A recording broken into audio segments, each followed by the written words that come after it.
Hello everyone and welcome to Don't Be Bored. You may know that I'm a huge fan of not only board games but Star Wars Unlimited as well. And I thought it'd be really useful to go through some things that I've seen trip new players up. So if you're just playing the game, well, hopefully you don't fall for them and you have a better, more streamlined experience. Let's jump into the list. The biggest thing is that in Star Wars Unlimited, you really do need to follow things to the letter of the law. And what I mean by that is, when you're reading something from a card, do exactly what it says as much as you can. A prime example of this is a card that says, defeat all units, like Super Laser Blast. That's defeat all units, not your opponent's units, all units. It's a great example of when it doesn't specify an enemy or your own, you have to follow it and defeat literally all units. Another example of this would be an if you do. Some cards will say that, some won't. So maybe a card says deal 1 damage to one of your units and your opponent's. If you don't have any units, then you can't do that part, but you still get to do the damage to an opponent. However, if the card says deal a damage to one of your units, and if you do deal damage to an opponent's units, you don't get to do that unless you've done the self-damage to one of your own units. If that makes sense, then you're good to go. One thing I've seen sort of people question are the aspects. It's mentioned in the back of the rulebook as almost a, yeah, you can go on to constructing things when you've picked up one of the starter sets, but you do not need to worry about those if you've got the starter sets. Any of the 2-player starter sets, every card in that deck is perfectly fine to play. You don't need to worry about the aspects of them or the aspect penalties.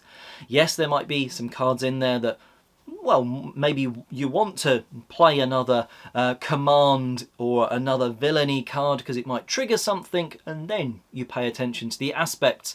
But only when you come to constructing your own decks do aspect penalties you need to worry about that sort of stuff. Which is very simple. For each aspect you don't have, you have to pay 2 more for the cost of that unit. So if you're playing with the starter sets, forget aspect penalties and that sort of stuff when it's mentioned in the rulebook. You can just play any of those cards from the starter decks for its printed cost. Another one that I see trip people up is when things are free or not. Now, a prime example of this would be U-Wing Reinforcement. The card allows you to search through some cards from the top of your deck and play them for free up to a value of a certain amount. It specifically says on the card, play for free. If it doesn't have that obvious text, going back to the previous sort of followed by the letter of the law, if it doesn't have that and it just says you may play another card, you often have to pay, or you always, unless otherwise specified as free or a reduction of cost, have to pay the cost in resources for the new card you're playing. Another example here would be Triple Dark Raid. You look through the top 7 cards of your deck for a vehicle and you can play it, and it costs 5 resources less. Now obviously if it costs 4, you're not going to get 1 back, but it does mean it would go down to 0. If however it costs 6, you'd have the reduction of 5 and still have to pay another 1 resource to play it.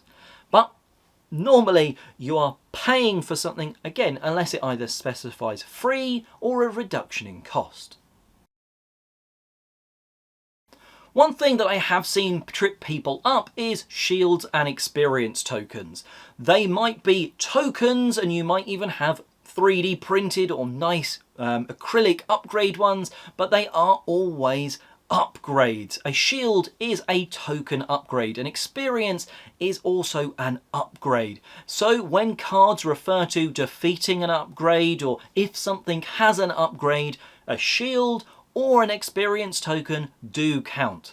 Just to clarify, some cards do give sort of temporary +1, +0 or something like that. They are different if it's from an event card, but if it gives an experience token or a shield token, those are upgrades for when a card says something about upgrades.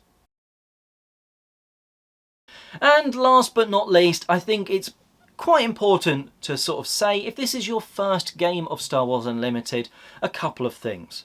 Firstly, make mistakes. It's your first game, don't spend too long debating between these two cards. Play one of them and maybe later you'll find out, oh, that was the worst out of the two to play. But it's probably better to play it, find out that it's bad and understand why it was bad. Oh yeah, I played it and that one's got a lot less health than the other one I could have played, so it was easily taken out by my opponent. That sort of thing, it will just allow you to pick the game up a little bit easier. The other thing for first time plays is make sure you keep a card in your hand after resourcing at the beginning of the game that is a 2 cost or less. Can be a 1 cost. Why? Because it can be a bit frustrating in your first game when you look at your hand and you've just realised I've resourced a card that I could have played with my 2 resources in turn 1, but now everything costs 3 or more.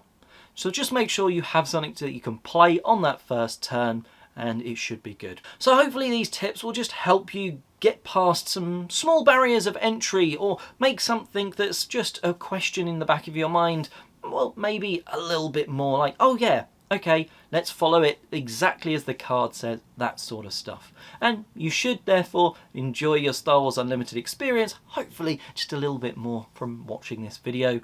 If not, or if you do, let me know in the comment section below. Hopefully this will have helped, and until next time, have an unlimitedly good day.